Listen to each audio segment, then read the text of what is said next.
For staying with us. The conversation continues, and of course, it centers around this office of the Chief Justice of Nigeria, from Stanco to Ariwola. Well, we're going to the second segment now, and our guest in the studio is Dr. Olu Ojedokun. He is a legal expert and political scientist. Thank you so much for joining us this morning. Let me just ask this frontally. What was your reaction to the dramatic departure of Stanco Mohammed? First and foremost, top of the day to you. I think I was shocked. I think I got the report from a reporter, and I was wondering, because I was on my sick bed, that this couldn't possibly be true. Maybe I was dreaming. But I think if you have been observing politically and legally, there was a train wreck waiting to happen. Unfortunately, it is the nature of our constitution, or rather convention, I dare say, that the CJN is succeeded by the next in line in terms of seniority. Seniority at the bar, seniority at the bench is much prized in the Nigerian parlance. Okay. And so once Onogen had been removed or resigned, whichever one you choose, the next in line was Stanco. And to be quite honest, Stanco's expertise, you understand, even though it doesn't preclude him from being the CJN, was the Sharia law.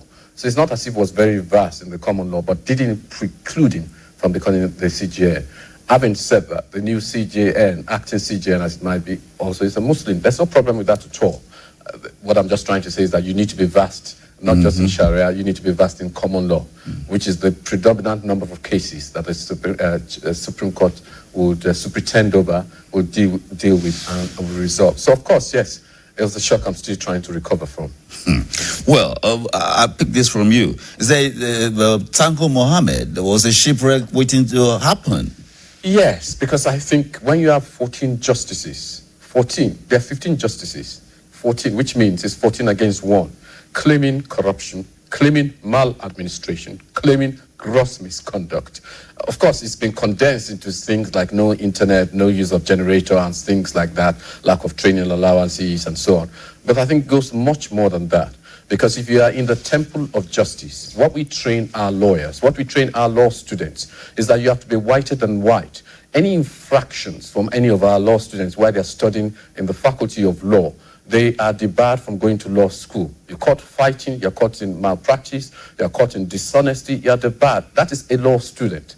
So when you're in the bar, and then you're on the bench, and the highest court of the land, and such allegations are being thrown in your direction, it affects the confidence, because the judiciary is built on a pyramid of confidence. Just like banking. Absolutely. And once that pyramid, once one of the legs of it, if it's a tripod, one of it collapses, then we have a problem, and a fundamental problem. And that's what happened in Stanco's situation. The fundamental problem was evolving. Petitions had been made. Of course, they tried to window dress it and dismiss it, but the reality of it was that it must have got so bad. And I think what happened before the 14 justices was that the retiring justice, in his valedictory, which was quite unprecedented, made the claims that the ICPC should come into the Supreme Court to investigate the administration of the Supreme Court. So, of course, some of us knew that something was going amiss and that there was a simmering fire, about to catch and to become an inferno. And, of course, it happened in his resignation from ill health. You see, what bothers my mind is, how did Justice Stanco travel that short distance so rapidly to get at this destination? Well, I'm not even sure that Stanco imagined that it would be the CJN of Nigeria. It was the circumstances which were contrived, in my own view, by the AGF, the Attorney General of the Federation, that brought him about.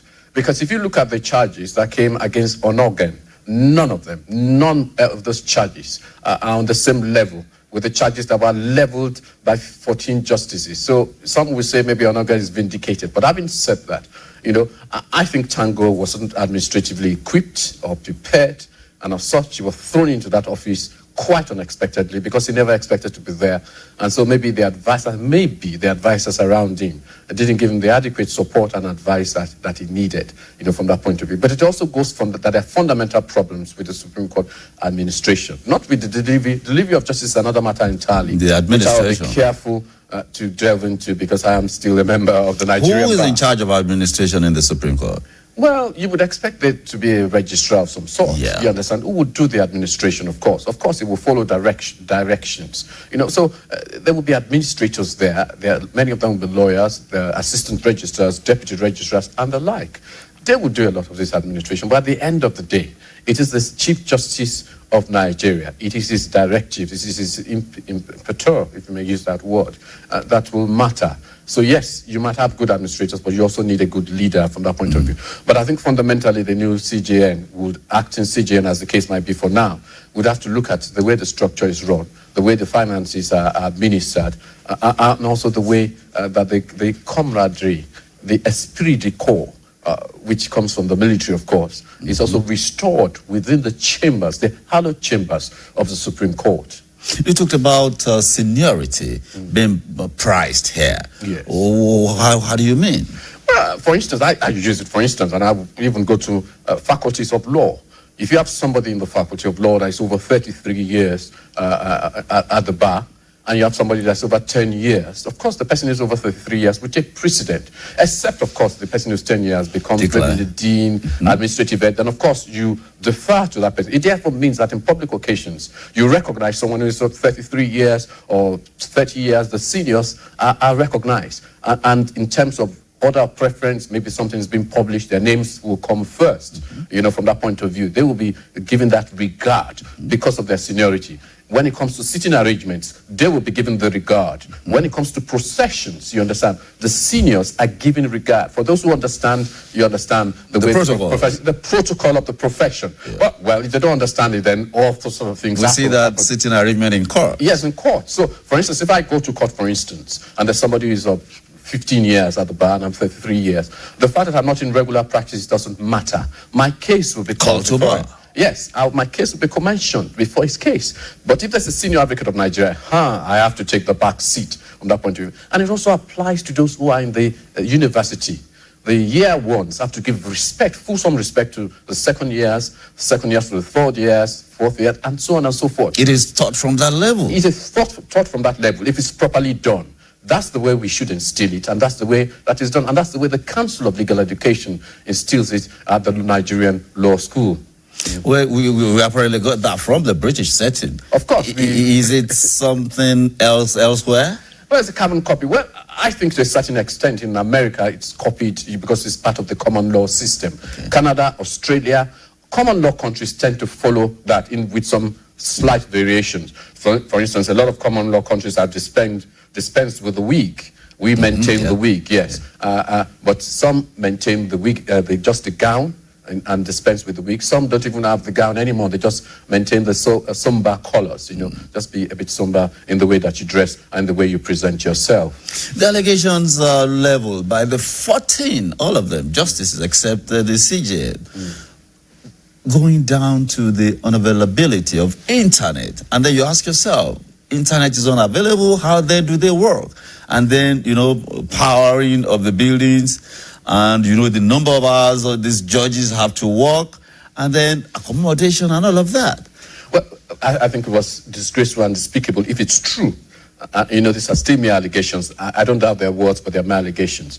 I, as a lecturer in my private institution, I get monthly allowance, you understand, for the internet, you understand. So I would be aghast if a federal government institution like the Supreme Court of Nigeria, the hallowed halls, you understand, you don't have regular internet. I will be aghast, from that point of view. I mean, I have regular internet in the university, and I still get, you understand, regular allowance for that. So I think that would have hampered their ability to deliver on their cases. Remember that Supreme Court has 10-year cases still not resolved. Part of it is lack of personnel. Part of it is lack of manpower, but part of it is also because every lawyer who wants to become a senior advocate of Nigeria must have a number of appearances at the Supreme Court. So therefore, it is in your interest, even when cases shouldn't even go to the Supreme Court, to push it so that you increase your number of appearances. And that's a constitutional issue.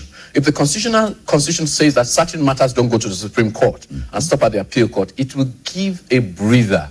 One of my proposals, I've just written a paper, is that the Supreme Court should be transformed into a constitutional court so that they deal with constitutional issues matters, only. profound matters, you understand, rather than the everyday routine, my wife, divorce and so on and so forth. Some divorces go to the Supreme Court, to resolve.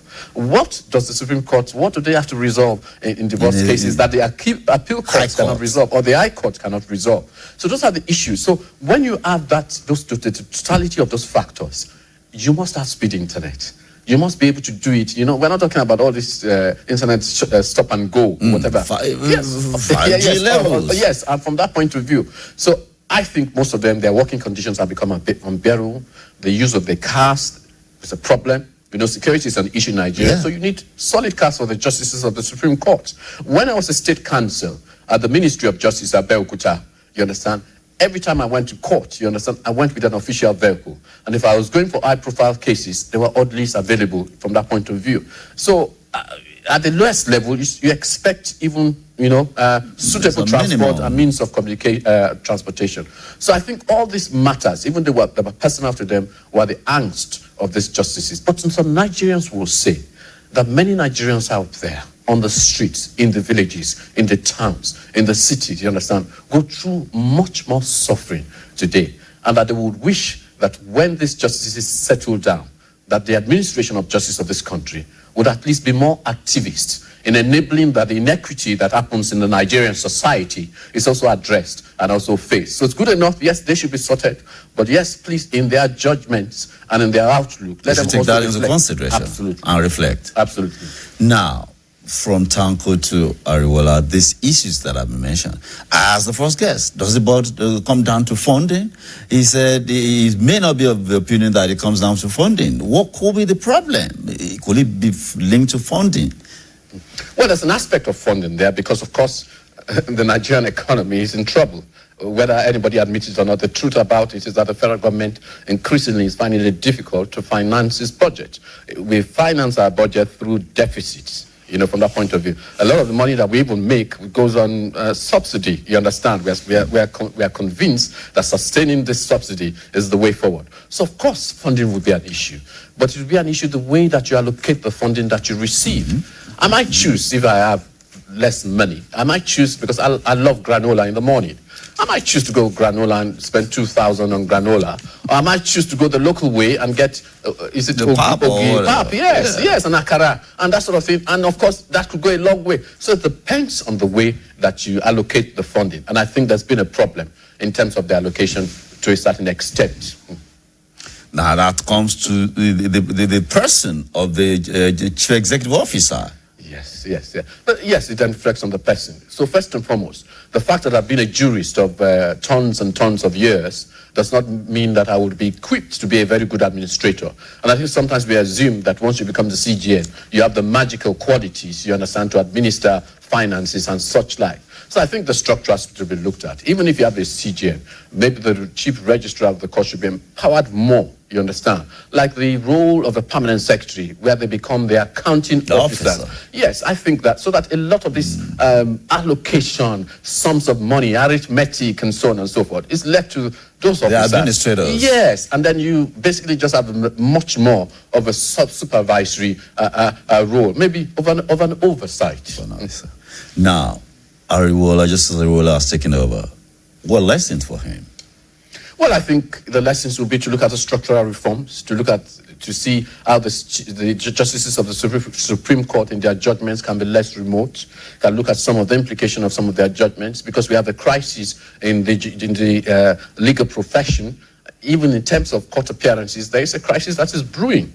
Someone who went to court, you understand, my learned friend, with feathers and shekere and all manner of things, gown, just bundled everything together. And the basis of which he went was because of a court decision, which is law, you understand, on a requirement to wear hijab in public spaces and in private spaces and so on and so forth. So, of course, it's challenging that. Does that affect a profession, a enclosed profession like the legal profession? So there'll be things like that they have to resolve. Because when he appeared before them, you understand, he wasn't really appearing. When he came to court, the Supreme Court judges made no mention and said nothing. You understand? They just left the court because that is they don't like controversy. Then there will be the administration itself, restoring confidence in the judiciary. ensuring that all these questions of corruption, which should not be heard in the judiciary, may be heard amongst politicians, may be heard amongst academics, may be heard amongst people in the street, but not amongst the adjudicators, those who are to decide whether somebody is honest, whether somebody is full of probity or integrity. So he's going to have a lot of job. But remember that Ariwola, for now, is the acting CJN of Nigeria, so he will be tentative. Until he's confirmed, he has to be confirmed within 3 months, according to the Constitution of Nigeria. So we're hoping that within 3 months, it will be presented. If it's not presented, then obviously he continues to act. But then again, another crisis brews again. No, for how long can he be renewed, his acting capacity? Well, it shouldn't. Normally, after 3 months, he should be appointed. So it shouldn't. But it happened to Onogen, from that point of view. So that was an aberration from that point of view. After 3 months, if it's not renewed, we'd expect that another name should be presented. And the president has the prerogative to present another name.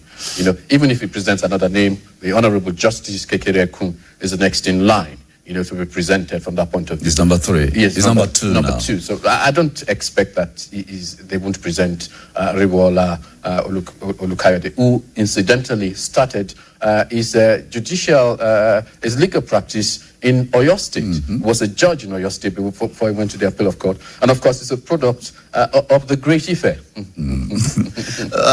it happened to Onogen, could it not happen to anybody else? Well, legally, what happened to Onogen was the bastardization and a perversion of the course of justice, in my view, because Onogen's removal should have been by the Senate. Impeachment, 2/3 majority. That's the constitutional provision. That's the constitutional provision, not suspension, and not by some, administrative judge, because the Code of Conduct Bureau, really, or tribunal, is administrative. Is housed in the office of the secretary to the government, and that, of course, breaches the principle of separation of powers. So, Onogen's situation, in my own view, it shouldn't have happened, but it's happened. So we move beyond that.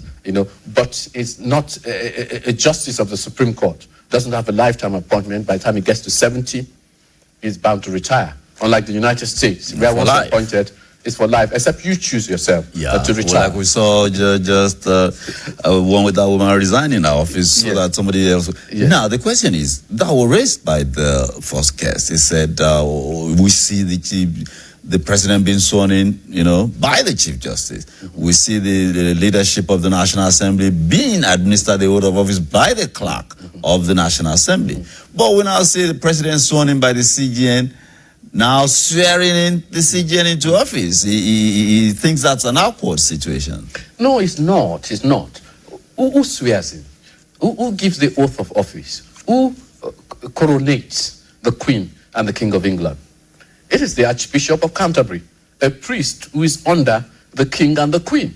So somebody has to. God is not going to come up from heaven, to do it. And so, of course, the right person to do it is the head of Judiciary, from that point of view, because there is separation of powers. They have distinct functions. And it shows you, whilst the president is the head of state, he is only really the head of one branch, while the Judiciary, the CJN, is the head of the Judiciary. And then, of course, the president of the Senate is, tenuous. I use the word head of the legislature, because you also have the speaker from that point of view. So I don't think it is wrong in itself. I don't think any principle is violated. In fact, any judge, can swear in any executive officer. If the Chief Justice of the Federation is not available, any justice, doesn't have to be a chief in the Supreme Court, can swear in the president. As far as the oath is duly administered and is done, with a somber atmosphere that it should be done, so that whoever is making that oath knows that it's an oath between them, the God, and of course the people of the country. You talked on law reform, especially at the Supreme Court, but not just the Supreme Court. Let's take a look at the Nigerian judicial system. What kind of law reform? Let's take it from the Supreme Court. What kind of law reform do we require?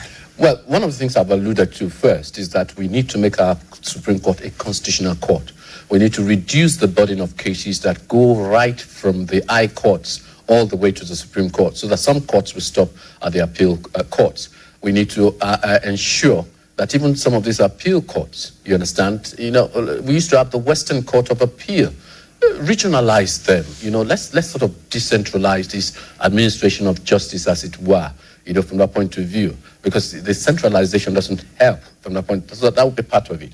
I also said that we also need to look at the fact when we are training lawyers to make up our minds. Are we training barristers? Are we training solicitors? Because a lot of times when people are sworn in, they're sworn in as barristers, not necessarily as solicitors. They say barristers and solicitors, but it's really as barristers, as member of the bar. I'm a member of the Nigerian bar, but I'm also really a solicitor.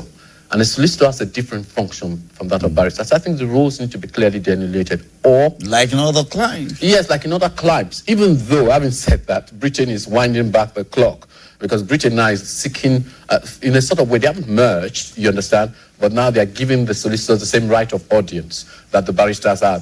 Traditionally, solicitors in Britain will come to court, but they give instructions to the barristers. The barristers are the face, you understand, of the client, as it were. But I think we can find a midway. Then I also think that increasingly we're having a lot of people wanting to study law. I don't have a problem with that. The problem I have is we have to determine what we mean by fit and proper. In other words, we must ensure that people who have been convicted, we must ensure that people who have their properties in question do not find their ways into the profession, so that at the end of the day, the chickens don't come home to roost. I'm saying that because a lot of times we'd like to do what the Yorubas call pele pele, you understand? Somebody does it and we say, okay, we won't do it again.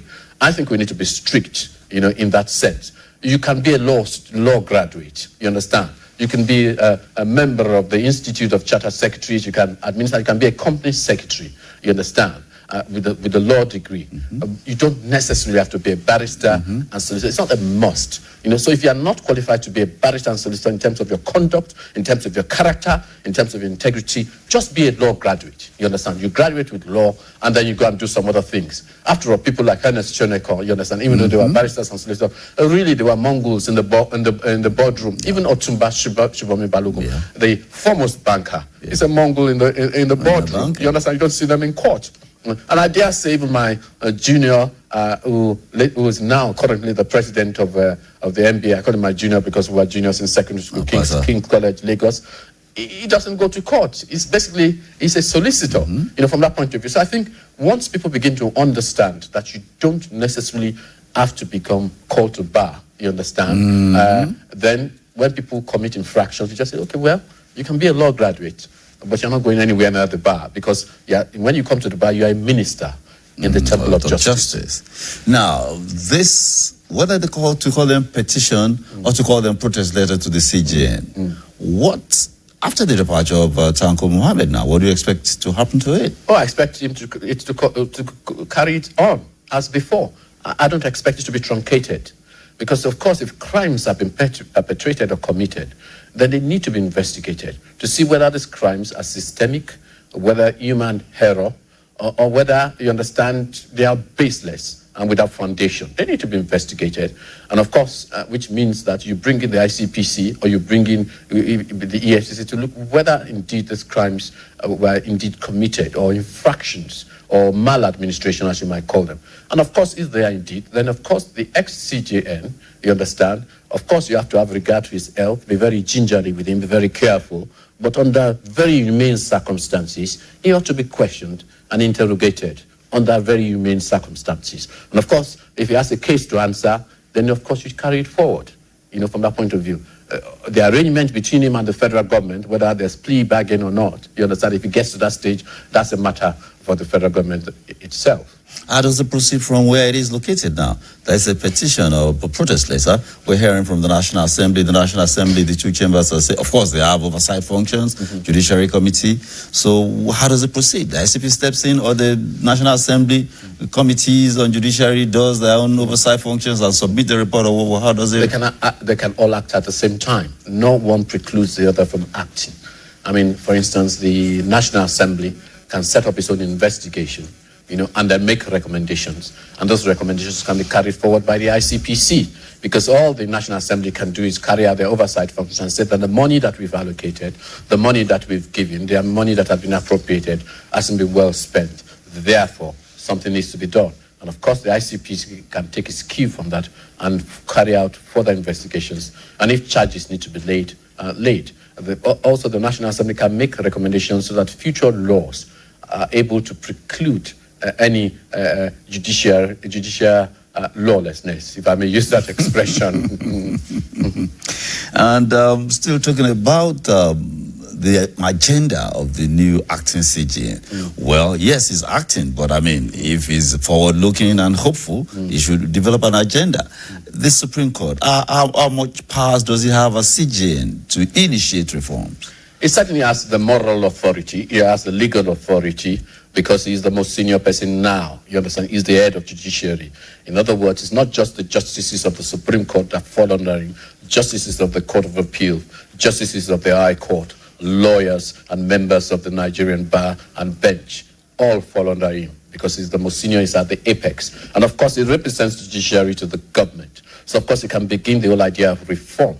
A part of the idea of reform, which is not so much reform, is that the constitutional provision allows up to 21 justices, I think. Yeah. You understand? And if that is the case, then I think as a matter of priority, 21 justices need to come there. And let me just appeal to the National Judicial Council.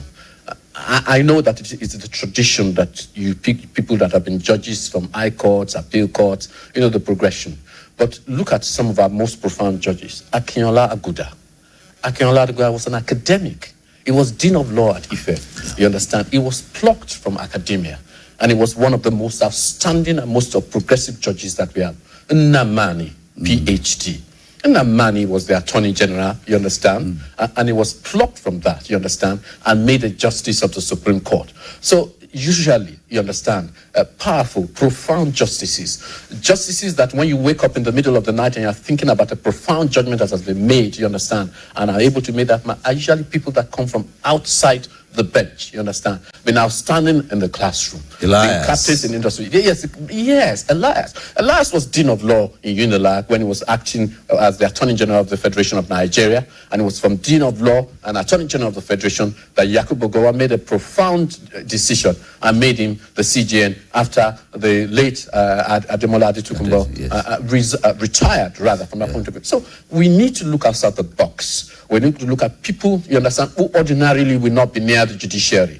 And I think some states are doing it. In the Ondo State, for instance, there's a professor who was plucked out from the University of Ibadan and made a judge, you understand? You know, we need to begin to look at things, circumstances and situations like that, thinking outside the box, so that we get the best for the judiciary, we get the best for the people, we get the best for the bar, and of course we get the best for Nigeria. And generally, what lessons for the bar? What lessons for the entire medical, the legal profession? This shocking development. Yes, that if we expect Nigerian society to be white, then we must be whiter than white. If we call ourselves learned, you understand, and we can't get a grip, then how can we expect Nigeria itself to be learned? And the lessons also is that we cannot play politics with the judiciary.